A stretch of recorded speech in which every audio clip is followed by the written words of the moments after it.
Hi all, ഞാൻ doctor Jobitha Apshan, senior consultant, doctor Basil's homeo hospital, Pandikkad, Malappuram ജില്ല, നടക്കാവ്, കോഴിക്കോട്. ഇന്ന് ഞാൻ പറയാൻ പോകുന്നത് സ്ത്രീകളിൽ കാണപ്പെടുന്ന റെഡ് ഫ്ലാഗ്സ് അഥവാ ഗൈനക് റെഡ് ഫ്ലാഗ്സ് ആണ്. ഇതെല്ലാവരും വളരെയധികം ശ്രദ്ധിക്കുക. ഈ വീഡിയോ ഒരു ലോങ് വീഡിയോ ആയിരിക്കില്ല, വളരെ ഷോർട്ട് ആൻഡ് ക്രിസ്പായിട്ട് നിങ്ങൾക്ക് കാര്യങ്ങൾ കമ്മ്യൂണിക്കേറ്റ് ചെയ്ത് മനസ്സിലാക്കാൻ പറ്റുന്ന ഒരു വീഡിയോ ആണ്. അതുകൊണ്ട് തന്നെ ഏതെങ്കിലും സ്ത്രീകൾ ഞാൻ ഈ പറയുന്ന ലക്ഷണങ്ങളുമായിട്ട് വീട്ടിലിരിക്കുന്നുണ്ടെങ്കിൽ തീർച്ചയായിട്ടും ഒരു ഡോക്ടറെ പോയി കാണേണ്ടതാണ്. ഒന്നാമത്തെ കാര്യം ഹെവി ഫ്ലോ എന്നുള്ളതാണ്. ബ്ലീഡിൻ്റെ സമയത്ത് നിങ്ങൾക്ക് നോർമലായിട്ട് ചിലപ്പോൾ അത്ര ഫ്ലോ ഉണ്ടായിട്ടുണ്ടാവില്ല, പക്ഷേ വളരെ പെട്ടെന്ന് അല്ലെങ്കിൽ ഒരു 3-4 മാസങ്ങളായിട്ട് വളരെ ഹെവി ആയിട്ട് ഫ്ലോ വരികയാണ്. അതിൽ നല്ല രീതിയിൽ ക്ലോട്ട്സ് അഥവാ കട്ടകൾ പോകുന്നുണ്ട്. ഇത്തരം പ്രശ്നമുള്ളവർ ഇമ്മീഡിയറ്റ് ആയിട്ട് ഡോക്ടറെ കാണേണ്ടതാണ്. അതിന് വേണ്ടുന്ന സ്കാനുകൾ ചെയ്യുമ്പോൾ എന്താണ് യഥാർത്ഥത്തിലുള്ള പ്രശ്നമെന്ന് നമുക്കറിയാൻ പറ്റും.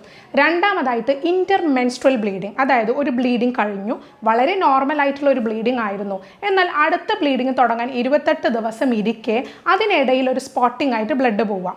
പല ആൾക്കാർക്കും നോർമലായിട്ട് ഇത് സംഭവിക്കാം. അത് ഓവുലേഷൻ ഡേയിലാണ്. ചെറിയ കുട്ടികളൊക്കെ ചിലപ്പോൾ വരാറുണ്ട്, ഡോക്ടറെ എൻ്റെ ബ്ലീഡിങ് ഇതുവരെ കറക്റ്റായിരുന്നു, പക്ഷേ ഇടയിൽ എനിക്കൊരു സ്പോട്ടിങ് വന്നു. എന്നാൽ നിങ്ങൾക്ക് ഓവുലേഷൻ പീരീഡ്, അതായത് നിങ്ങളുടെ പീരീഡ് അവസാനിച്ച് ഒരാഴ്ച കഴിയുമ്പോഴേക്കും സ്പോട്ടിങ് വരുന്നത്, അതും ഒരു ദിവസമോ 2 ദിവസമോ സ്പോട്ടിങ് വരുന്നത് യൂഷ്വലി ഓവുലേഷൻ്റെ സാധ്യതയിലാണ്.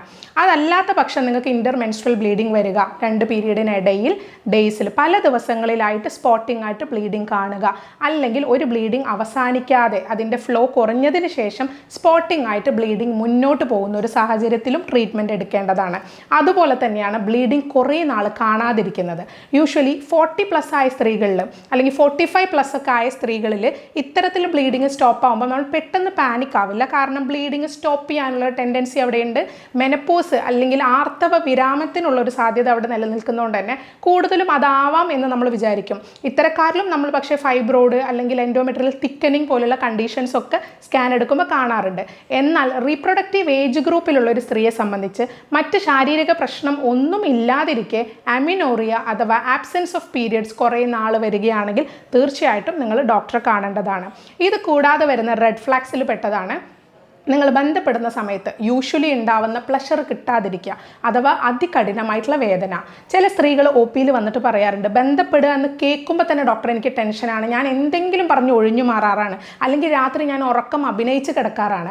പലപ്പോഴും ഹസ്ബൻഡ്സ് ഇത് ഒരു തെറ്റായ രീതിയിലായിട്ട് ആയിരിക്കും എടുക്കുക. പലപ്പോഴും ഇവർക്കുണ്ടാവുന്ന വേദന അല്ലെങ്കിൽ മാനസികമായിട്ടുള്ള ബുദ്ധിമുട്ടുകളൊക്കെ ഇതിലേക്ക് കാരണമാവാറുണ്ട്.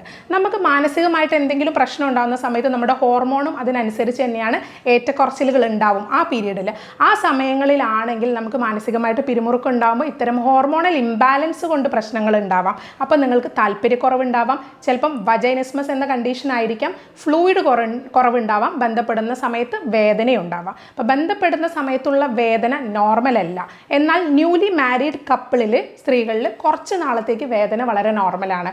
അതിനുശേഷം സ്ഥിരമായിട്ട് ബന്ധപ്പെട്ട് തുടങ്ങിയ ഒരു സ്ത്രീയെ സംബന്ധിച്ച്, ഡെലിവറി കഴിഞ്ഞ ഒരു സ്ത്രീയെ സംബന്ധിച്ചൊക്കെ അതിനുശേഷം ശാരീരിക ബന്ധത്തിൽ ഏർപ്പെടുമ്പോൾ ഉണ്ടാവുന്ന വേദന നോർമൽ അല്ല. ഇനി നിങ്ങൾ ശ്രദ്ധിക്കേണ്ടത് ബ്ലീഡിങ് ആഫ്റ്റർ ഇന്റർകോഴ്സ്. ചില സ്ത്രീകൾ പറയാറുണ്ട്, എനിക്ക് ഒക്കേഷണലി ബ്ലീഡിങ് വരുന്നുണ്ട് ഡോക്ടറെ, ചില സമയങ്ങളിൽ എനിക്ക് നല്ല ബ്ലീഡിങ് ആയിട്ട് ഇങ്ങനെ വരുന്നുണ്ട്, സ്പോട്ടിംഗ് ബ്ലീഡിംഗ് ആണ് വരുന്നത്. അപ്പം ഞാൻ നേരത്തെ പറഞ്ഞ പോലെ ചോദിക്കും, നിങ്ങൾക്ക് 2 പീരീഡിനിടയിൽ ഇങ്ങനെ സ്പോട്ടിംഗ് വരികയാണോ, ഏത് ദിവസമാണ് നിങ്ങൾക്ക് ബ്ലീഡിംഗ് വരുന്നത്, അത് നോർമലാണോ അബ്നോർമലാണോ എന്ന് കണ്ടുപിടിക്കാനാണ് ഞാൻ അങ്ങനെ ചോദിക്കാറ്.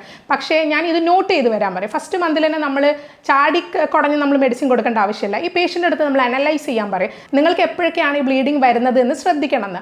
അപ്പോൾ ചില സ്ത്രീകൾ വരുന്നതാണ്, ഡോക്ടറെ കോൺടാക്റ്റിന് ശേഷമാണ്, എൻ്റെ ഹസ്ബൻഡ് പുറത്താണ് അല്ലെങ്കിൽ വീക്ക്ലി വൺസ് വരുന്ന ഒരാളാണ്, അപ്പോൾ ബന്ധപ്പെട്ട് പിറ്റേ ദിവസം അല്ലെങ്കിൽ ബന്ധപ്പെട്ട ഉടനെയൊക്കെയാണ് ഇങ്ങനെ സ്പോട്ടിംഗ് കാണുന്നത്. ഇത്തരം സ്പോട്ടിംഗ് പലപ്പോഴും പോളിപ്പിൻ്റെ കേസുകളിൽ നമ്മൾ കാണാറുണ്ട്, സെർവിക്കൽ ക്യാൻസറിൻ്റെ കേസുകളിലൊക്കെ കാണാറുണ്ട്. അപ്പോൾ ക്യാൻസർ മാത്രം ആവണമെന്നില്ല, പല കണ്ടീഷൻസ് അതിലുണ്ട്. ഇതെല്ലാം നമുക്ക് സ്കാനിലൂടെ അറിയാൻ പറ്റും. അപ്പോൾ ബന്ധപ്പെടുന്ന സമയത്തുണ്ടാവുന്ന വേദനയും ബന്ധപ്പെട്ടതിന് ശേഷം ഉണ്ടാവുന്ന ബ്ലീഡിങ്ങും നിങ്ങൾ നിസ്സാരമായിട്ട് കാണരുത്. മറ്റൊന്നാണ് PID, പെൽവിക് ഇൻഫ്ലമേറ്ററി ഡിസീസ് കാരണം ഉണ്ടാവുന്ന വെള്ളപ്പൊക്ക് അഥവാ വൈറ്റ് ഡിസ്ചാർജ് എന്ന് പറയുന്നത്. വൈറ്റ് ഡിസ്ചാർജ് നോർമൽ ആയിട്ടുള്ള കണ്ടീഷൻസ് ഉണ്ട്. നിങ്ങൾക്ക് ഓവുലേഷൻ്റെ സമയത്ത് വൈറ്റ് ഡിസ്ചാർജ് വരാം, പ്രഗ്നൻസിയിൽ വരാം, before menses and just after menses വരാം. ഇത്തരം കേസുകളിൽ അത് വളരെ നോർമൽ. അതുപോലെ പെരിമെനപ്പോസൽ ഏജിലുള്ള സ്ത്രീകൾ, അതായത് മെനപ്പോസ് അടുക്കാറായ സ്ത്രീകളിൽ, ആർത്തവ വിരാമം അടുക്കാറായ സ്ത്രീകളിൽ കാണാറുണ്ട്, ടീനേജ് കുട്ടികളിലും കാണാറുണ്ട്.